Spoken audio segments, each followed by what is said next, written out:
So this is my Kubota tractor, infamously known as Bozo, the nickname we've given it. And if you watched my last video, kind of doing a walkthrough of this tractor, I talked about how these rear axle hubs were wore out. You can probably kind of see in this picture right now the rear tire seems to be cambered in a little bit. And if I move this, you can see there's all kinds of slop and play in there. So basically what the problem is, and this is a very common thing on these tractors, is just the design of this hub itself. So the axle is a hexagon shape, and it's got several holes for these pins that go through, and those pins are there pretty much just to keep the hub and wheel from walking left or right. It also has this little contraption, which we'll get a better look at when we take it off, but this bolt here kind of just compresses another internal hex shape that's split 180 out. So it acts kind of like a clamp to keep the hub and wheel clamped to the axle. Here's a little better view of the one on the right hand side, and you can see the split right there. Anyway, I guess the design was okay when these were new, but being 47 years old, things wear out, which is a normal thing in life, right? Anyway, you can see here on the end as well, and I'll try to put a video up here of me driving it, but you can see the hex shape of the end of the axle stub and the hex shape inside the hub itself, and there's a lot of wear and play in there. Here, I'll move it around again so you can see. So when I shift from forward to reverse, you almost get this like clunking, and there's just lots of slop and play in the hub. So we're going to replace those today and make that all go away. So I've looked online and found several manufacturers that make new hubs for these Kubota tractors. These ones I got from a company called Hamilton Bob's, and I get a lot of parts from them for my my Cub Cadet tractors and everything. So, you know, they typically have good quality items. So basically, here's the hub. This is the back side. This would be the front.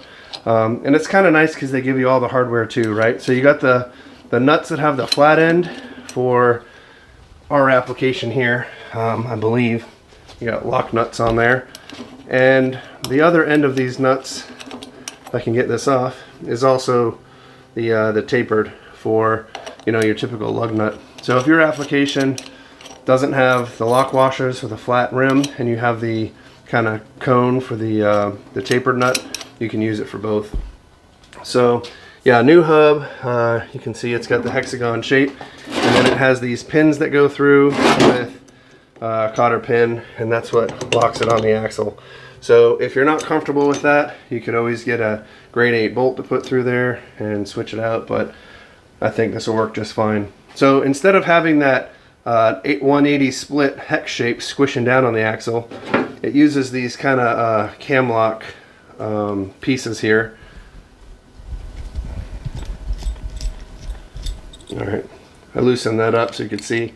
So it's in two pieces, and basically those two pieces will squish down and clamp on the hexagon shape that's in there, and let's just slide through this side portion here. So I've seen other YouTube videos, people put these same hubs on and had great results, so I figured why not. The other thing we're going to do while we're here is, right now my rear tires are set on the outermost setting, and I want to move them in a little bit just to make the width of the tractor the same from front to back. So the first thing we're going to do is jack the back of the tractor up. I've got a nice hitch here. Your model might be a little different. And then as you can see up in the front there, I've got two pieces of 6x6 cribbing that I'm going to put underneath the loader frame. Now if you don't have a loader on yours or this hitch, then you might have to adapt and make something work. And I'm doing both sides, but you don't have to do both at the same time. You could always position your jack underneath the axle there, lift up, say, the left side for an example, you know, work on your left side and then switch over to the right side. Just make sure you're using some type of heavy-duty cribbing or jack stands in the event that your floor jack has a failure. The last thing you want to do is have this machine land on top of you. Now granted, this is a small tractor. I think it weighs a little over 1,000 pounds. I think the loader is probably another couple hundred, but either way, that would make for a bad day. So be safe.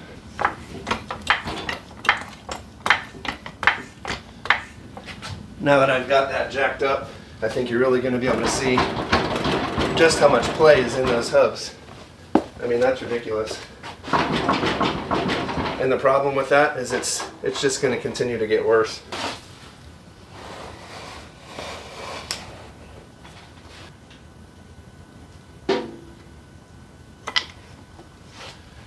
All right.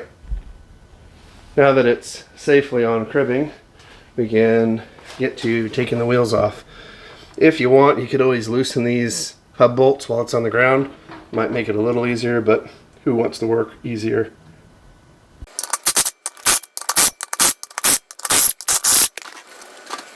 Well, someone's put bolts with nuts on the other side of this, so I guess I'm gonna have to get a combination wrench.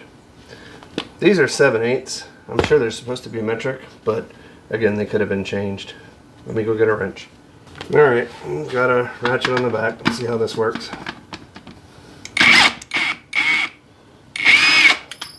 Oh, that'll do the trick.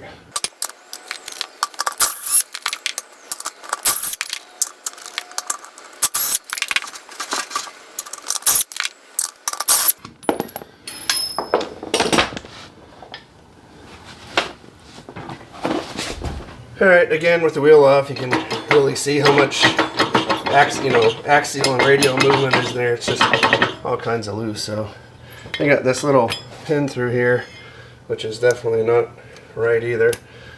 And then this should just slide off. Now, it actually shouldn't slide off because it has this bolt here. Now you can kind of see how this is set up. This outer piece here is welded all the way through, and then this bolt has a little spring on there, and that bolt pushes down on this half of the hex shape that's in there, and that's what clamps down on the axle. But you can see that it's just all rounded out and goofed up in there. Fortunately, it looks like they make those hubs out of a softer metal than the axle itself, so the axle is in pretty good shape. Worst case scenario, maybe you might have one of these holes that are bunged out a little bit. So you can see on here all the different settings. Looks like there's 4 different settings there. So I'm just going to get my wire wheel, clean this up a little bit. If you want to paint it, great. You don't have to grease this. This isn't supposed to move around, but I would definitely at least clean it up.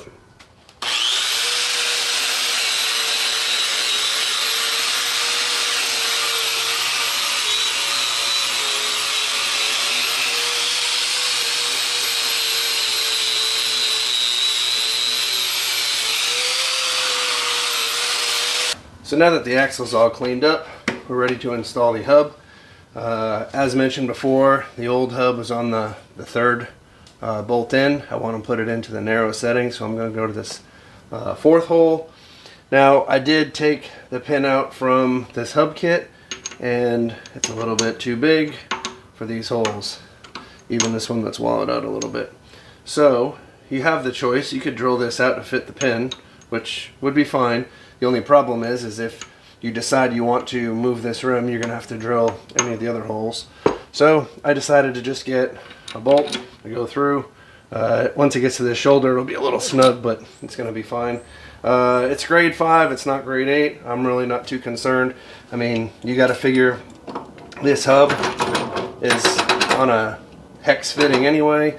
Plus, you know, once we put these cam locks in there, it's going to lock it in place. This is just kind of the retainer, like I said. So let's go ahead and put that on. Slide this in here.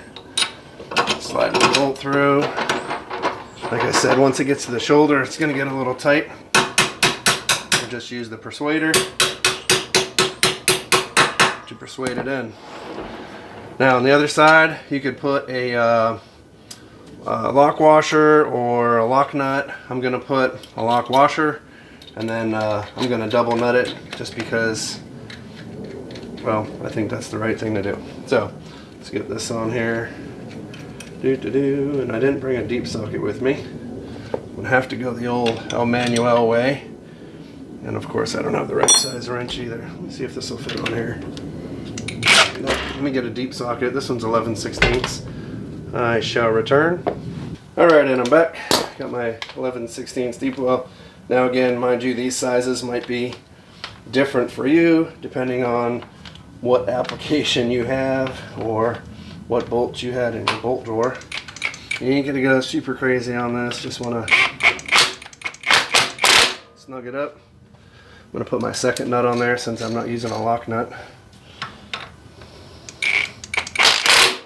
There we go.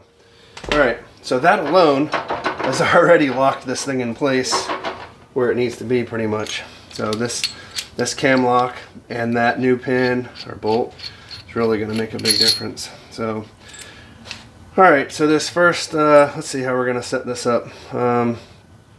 Let's see, this one's going to go from the top. It's got the bolt through there, and then the bolt head is a little lobe on there, so it keeps it from spinning, which is kind of nice. I'm going to hold that in place while I roll this over, and we'll install our other cam lock on the bottom, lock washer, and the nut. I think this one's a 22 mil. Let's see, I think that's what I had on there. I don't know, that's 5/16 and it works pretty good, so that's what we're gonna roll with. Put this on here. A couple ooga-doogas and we're good to go. Again, it's nice that the bolt head on here has that little lobe to hold it in place. That's it, that hub is on there. So I'm gonna go ahead and pull all these off and we'll install our wheel. Like I said, these come with the option, you can either use the tapered end for like a lug nut or the flat end with a lock washer, which is what I have on my machine. And as you remember, the old ones that came out were bolts and nuts that went all the way through.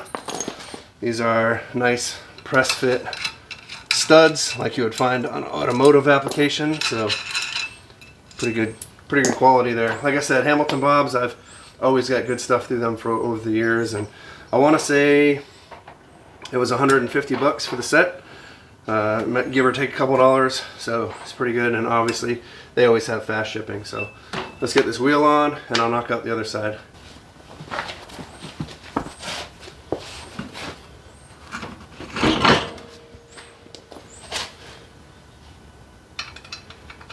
These are actually the lug nut style. That would explain why all these washers they had on there were bent. So there you have it. And put it on the right way.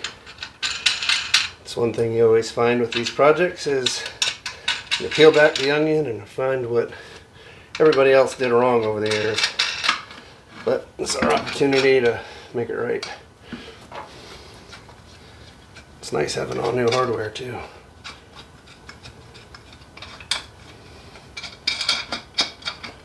Should be it. Send her home.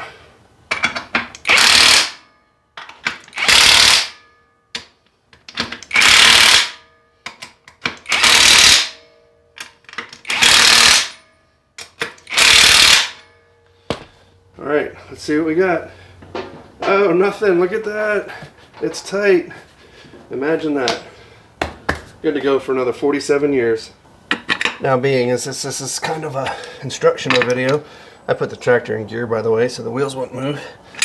I'd normally like to tell you the technical torque spec here, but I don't know what it is. And like other videos, when I don't know what it is, I usually refer to German torque, which is good and tight.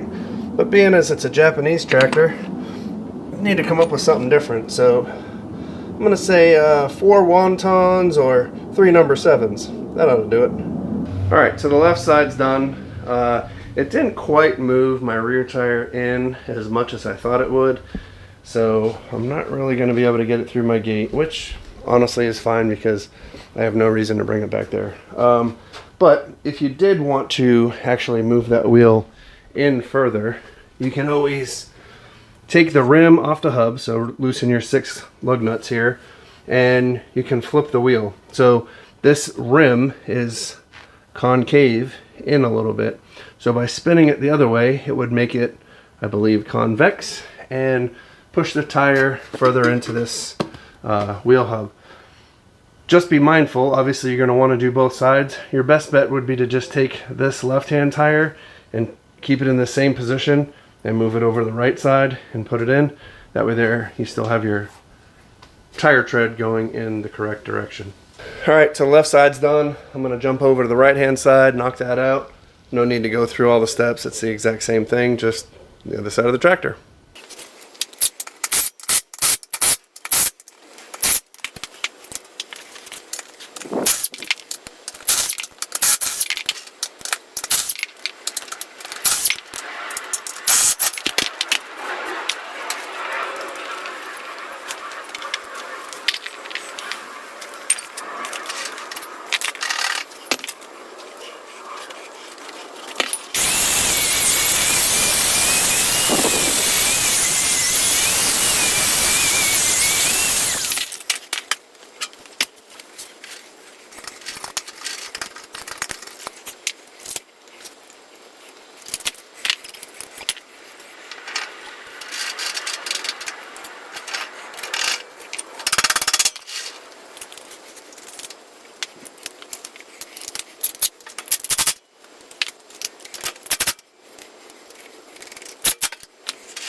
I'll talk slow so it sounds normal.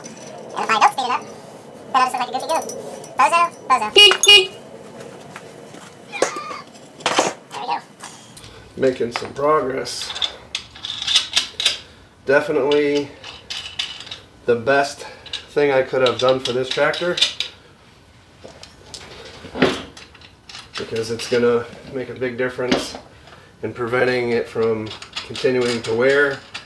And you know, that rocking, jarring back and forth is hell on the gears and the transmission as well. So this is gonna resolve all that.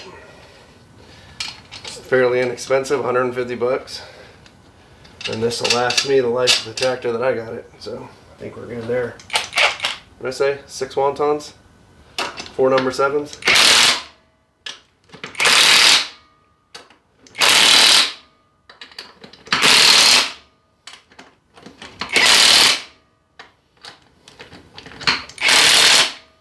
I'll think us come again.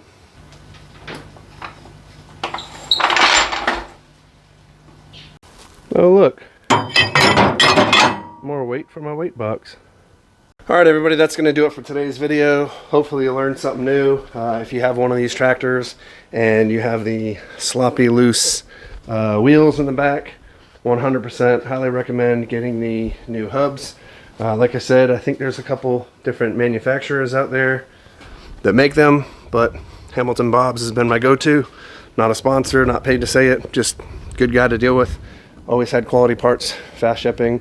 If I ever had any issues, he always takes care of things, but I think it was only once and it wasn't even his fault. So anyway, stay tuned. I'm gonna make a whole playlist for this Kubota B7100. We'll be doing filters, fluids, tires, hoses, the whole nine. So stay tuned and we'll get this thing back to looking new again. Catch you in the next one.